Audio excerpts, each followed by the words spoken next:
자, 지역사회 심리학의 내용을 쭉 이야기하고 있는데요. 키워드를 잡아보도록 하겠습니다.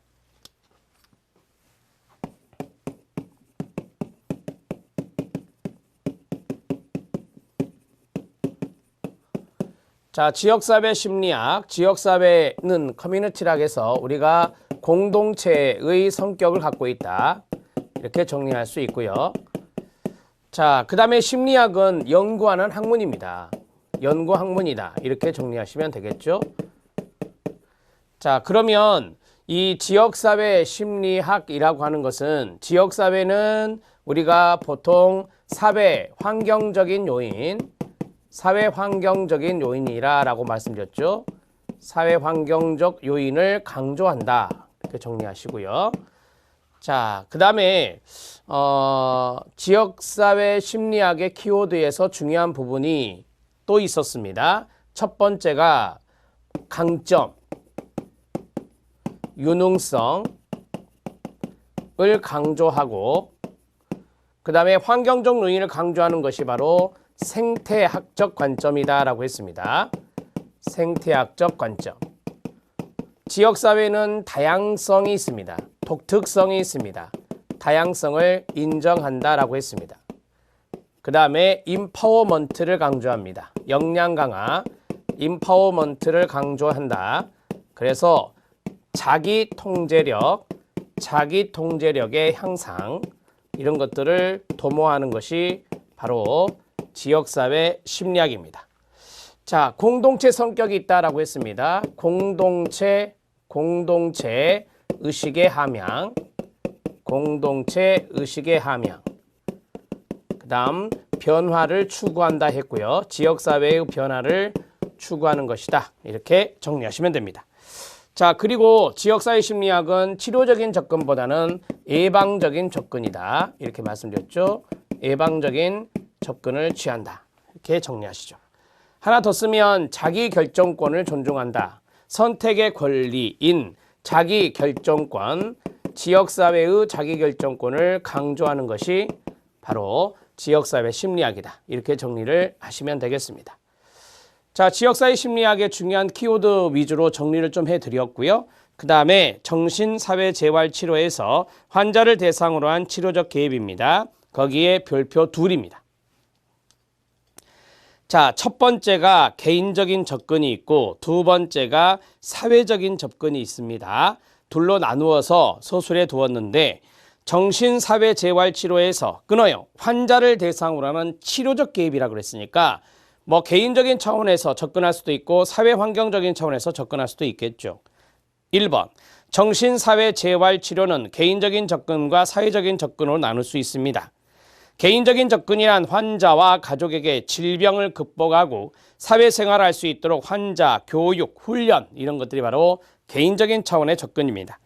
사회적인 접근은 환자가 사회에서 잘 생활할 수 있도록 필요한 환경을 제공하는 겁니다. 환경적인 차원에서 접근하는 거죠. 그게 바로 지역사회 심리학에서 강조하는 것이다 라고 말씀드렸습니다.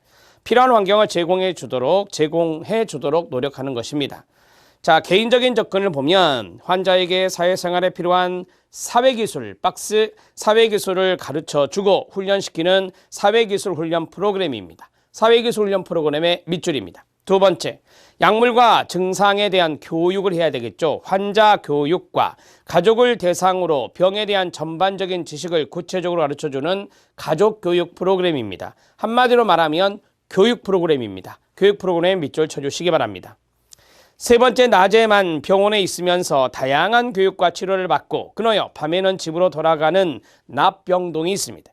그리고 다양한 활동을 통해서 즐거움과 성취감을 주는 활동치료 프로그램이 있습니다. 활동치료 프로그램에 밑줄 치면 되겠습니다. 대개 납병동에서 활동치료 프로그램을 많이 하죠. 환자가 심한 스트레스를 받거나 재발의 징조를 보일 때 적극적으로 개입하여 도와주는 위기관리 프로그램이 있습니다. 위기관리 프로그램의 밑줄입니다.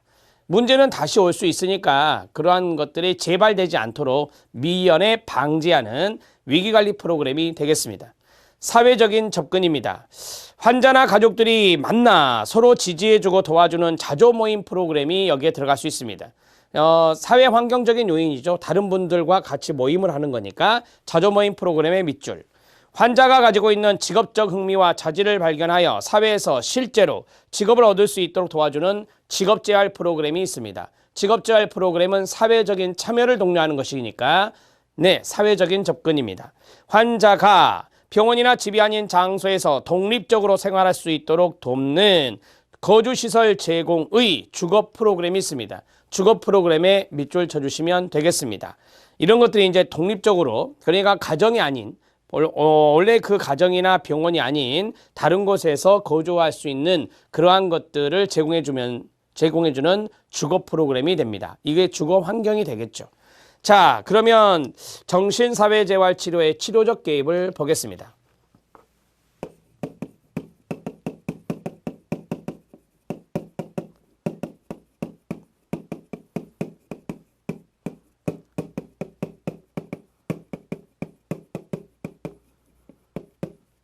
치료적인 접근을 두 가지로 나눈다면 첫 번째, 개인적인 차원이 있고 두 번째, 사회적인 차원이 있다.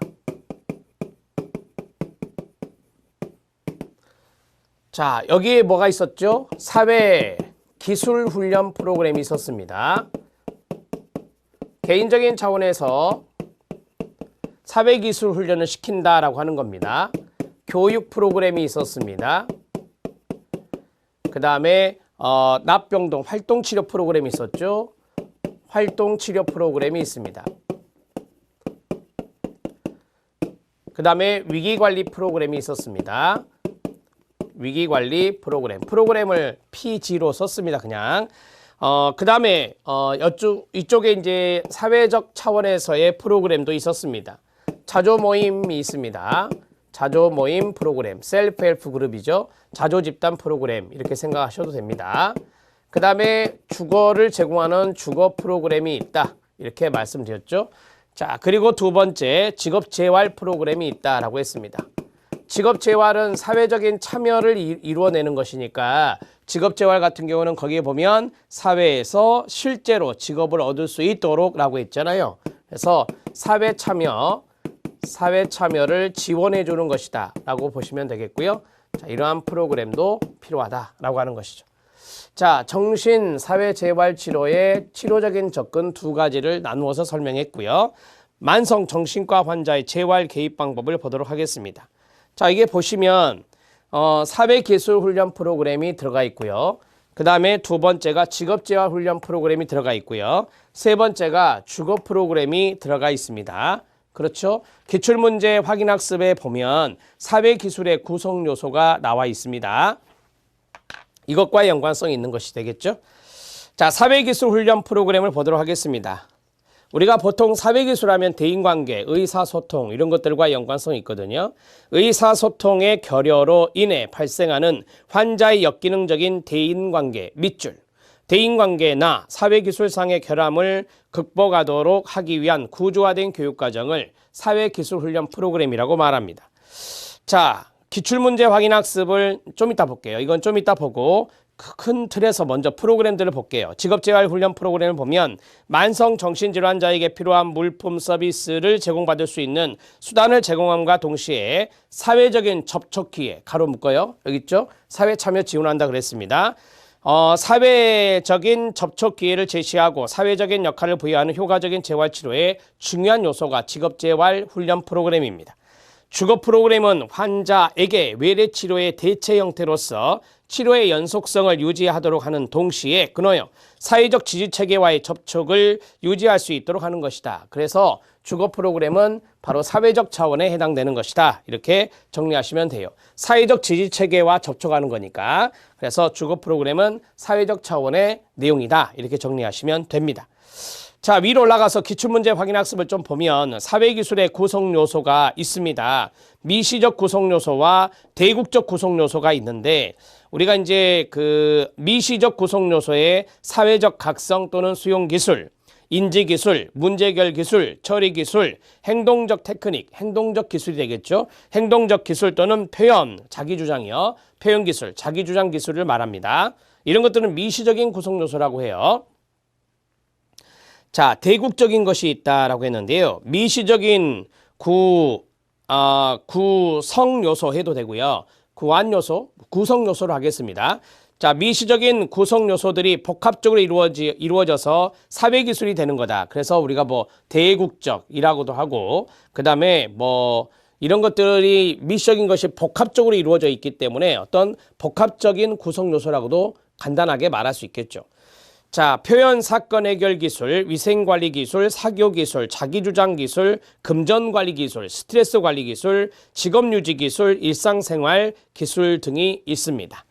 자, 인지 위에서부터 보면 민지, 문제 해결, 처리 이런 것들은 미시적인 구성 요소인데 큰 타이틀로 시험에 측정에서 나왔었어요. 그 측정에서 증상관리 교육이라는 게 나왔어요. 증상관리 교육은 여기에 해당되지 않는다라고 하는 거예요. 왜 그럴까요? 여러분, 이 사회기술입니다. 사회기술. 사회기술에는 증상관리 교육이란 게 들어가지 않아요. 사회기술은 의사소통의 결함이라든지 대인관계 문제라든지 이러한 전반적인 사회기술상의 문제니까 증상관리 교육은 해당되지 않는다라고 보시면 되겠습니다. 그러면 사회적 각성 수용기술을 보면 상대방의 반응과 기분 상태를 정확하게 파악하고 인식해야 사회기술이 사회적인 기술이 있다라고 말할 수 있겠죠. 그 다음에 인지기술, 문제해결기술, 처리기술이 있습니다. 가능한 대안 중에서 최선의 해결책을 선택하는 기술로서 문제해결기술, 추상적 사고능력 이런 것 등이 필요합니다. 행동적인 테크닉, 자기주장, 표현기술이 하는데요. 대인관계 상황에서 언어적, 비언어적 요소를 효율적으로 사용하여 적절하게 표현하는 것을 말합니다. 뭐 이런 거 자기주장 기술 같은 경우는 행동적인 기술 중에 들어가는 거니까요. 자, 그 다음에 이거를 이제 세 가지로 좀 생각을 해보면요. 첫 번째가 사회적 각성 수용이라 그랬잖아요. 여기에 보면은 기분 상태가 들어가 있어요. 아, 그럼 1번은 정서구나. 그 다음에 2번 문제 해결이나 처리나 인지가 들어가 있어요. 아, 그럼 2번은 뭐다? 인지적인 기술이구나. 3번은 뭐고요? 행동적인 기술이구나. 이렇게 세 가지로 생각하시면 돼요. 미시적 구성 요소를. 자, 대국적 구성 요소에는 밑줄친 부분을 보면 아까 말씀드렸지만 표현 사건 해결 이런 것들이 이제 여러 가지 미시적인 것들이 묶여서 하나의 이제 큰 복합적인 그러한 사회 기술이 된다라고 보시면 되겠습니다. 자, 사회 기술의 구성 요소를 여기다 쓰겠습니다. 간단히 쓸 거니까요. 자, 사회 기술의 구성 요소. 사회 기술의 구성 요소. 여기에서 증상 관리 교육, 증상 관리 교육이라고 하는 것은 없다 이렇게 말씀을 드렸습니다. 사회 기술에 포커스를 맞춰야 된다라고 정리해 드렸죠. 자, 첫 번째가 사회적 각성 또는 수용 기술이다라고 했어요. 자, 두 번째는 문제 해결 기술과 처리 기술입니다. 문제 해결 기술과 처리 기술이다. 이렇게 말할 수 있고요. 자, 그 다음에 세 번째, 행동적인 테크닉인데 표현 기술 이렇게 정리할 수 있겠습니다. 자, 그렇다면 첫 번째, 사회적 각성 수용 기술은 정서적인 측면이 된다라고 했고, 문제 해결과 처리는 인지적인 측면이 된다라고 했고, 표현 기술은 행동적인 측면이 된다라고 했어요. 그래서 이렇게 세 가지, 하나, 둘, 세 가지는 바로 미시적인 구성 요소다. 미시적인 구성 요소다. 이렇게 정리하시면 되겠습니다. 대국적인 구성 요소는 참고만 하시면 됩니다. 여기에서 이제 측정이 다 나왔던 거니까. 자, 여기까지 해결하면 되고요. 그 다음에 아래 보면 실력 따지기가 나오는데 정신재활에 있어서 가장 기본적인 원리, 정신재활치료의 근본 철학이 나와 있습니다. 여러분들 이거는 이해만 하시면 돼요. 정신재활이라는 게 무슨 말인지 아시니까. 정신질환자분들을 대상으로 재활 프로그램을 많이 하잖아요. 그게 정신재활인데 기본적인 원리는 뭘까요? 환자들이 자신의 능력을 최대한 개발할 수 있도록 도와야 되겠죠. 능력 개발의 동그라미. 두 번째, 환자의 주위 환경 적응 능력을 개발하거나 환경을 환자의 능력과 필요에 따라 변화시킬 필요가 있습니다. 자, 거기 앞에 보면 적응 능력 개발이란 말이 있어요. 적응 능력 개발 밑줄 치고요. 환경 변화에 동그라미 치면 돼요. 그 다음에 환자의 강점을 개발하는데 중점을 둬야 되겠죠. 강점의 동그라미, 환자들에게 희망을 심어줘야 되죠. 동기부여, 희망의 동그라미, 환자들의 직업 능력을 낙관적으로 보고 긍정적으로 보고 일하는 것을 재활의 중점으로 여기는 것입니다. 직업지활이죠.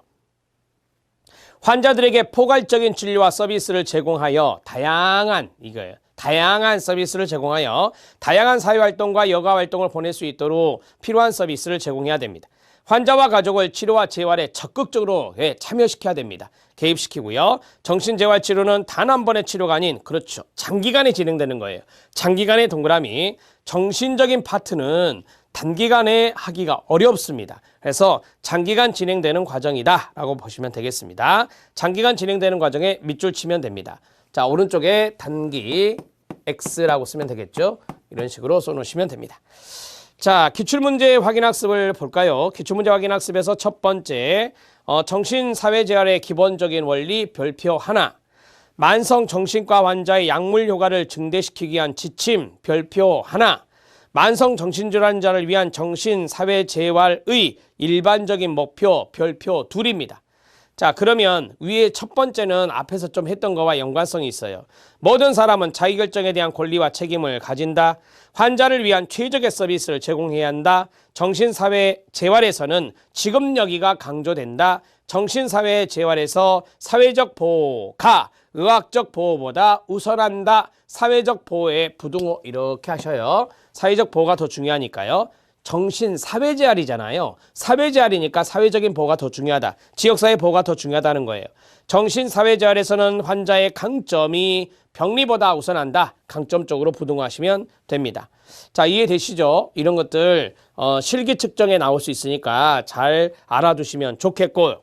만성정신과 환자의 약물 효과를 증대시키기 위한 지침이다. 만성정신과 환자는요, 약물 치료가 필요하겠죠. 그 효과를 증대하기 위한 지침이다. 첫 번째, 환자에게 가장 적합하며 효과가 탁월한 약을 처방해야 되겠죠. 약의 처방 문제입니다. 그 다음에 두 번째, 환자의 신체 상태나 약에 대한 민감성, 생활환경 등을 그렇죠. 종합적으로 고려해야 됩니다. 종합적 고려의 밑줄, 약의 용량, 복용 방법을 결정합니다. 약을 꾸준하게 지속적으로 복용하는 게 좋거든요. 지속적으로 복용의 밑줄, 그것을 환자에게 인지시켜야 됩니다. 환자 및 그 가족에게 약의 부작용에 대해서도 주지시켜야 됩니다. 복합 처방 시 부작용이 발생하지 않도록 주의를 기울여야 하는 겁니다. 복합 처방 시 주의를 기울여라. 이렇게 부작용이 나타날 수도 있으니까. 우리가 보통 약이 충돌한다 하잖아요. 약이 충돌하면 부작용이 나타나니까 그런 것들을 주의해야 된다라고 하는 것입니다. 만성정신질환자를 위한 정신사회재활의 일반적인 목표입니다. 목표의 동그라미입니다. 정신사회재활이란 같이 읽어보세요. 시작. 학습과 환경적 변화를 통해 만성정신질환자의 사회적 기능을 최대한 회복시키는 겁니다. 사회적 기능의 회복, 거기에 밑줄 쳐주시면 됩니다. 증상의 호전을 장기간 지속시킨다. 만성정신질환자는 장기간 진행되는 것이다 라고 했어요. 장기간 지속시키고 대인관계의 독립적인 생활기술을 환자가 배우도록 하고 보다 만족스러운 삶의 질을 성취하는 겁니다. 만족스러운 삶의 질 향상, 이렇게 생각하면 되겠죠. 그 다음에 정신장애를 가진 사람들이 학습을 통해 사회 적응 면에서 가능한 한 가짜로 고쳐주십시오. 가능한 한 정상인과, 이 정상이라 하니까 좀 말이 그렇죠. 일반인이라고 고쳐주시면 되겠네요. 일반인과 비슷하게 해낼 수 있도록 그들의 능력을 호전시키고 오랫동안 유지시키는 겁니다. 학습을 통해서 능력을 향상시켜라 이 말입니다. 그 다음에 장기간 계속되는 장애, 핸디캡, 사회적 분리라고 하죠. 장애 및 핸디캡을 보상할 수 있도록 주거환경이나 사회적 환경을 변화시키는 게 중요합니다. 주거환경과 사회적 환경의 변화, 거기에 가로 묶어주시면 되겠습니다.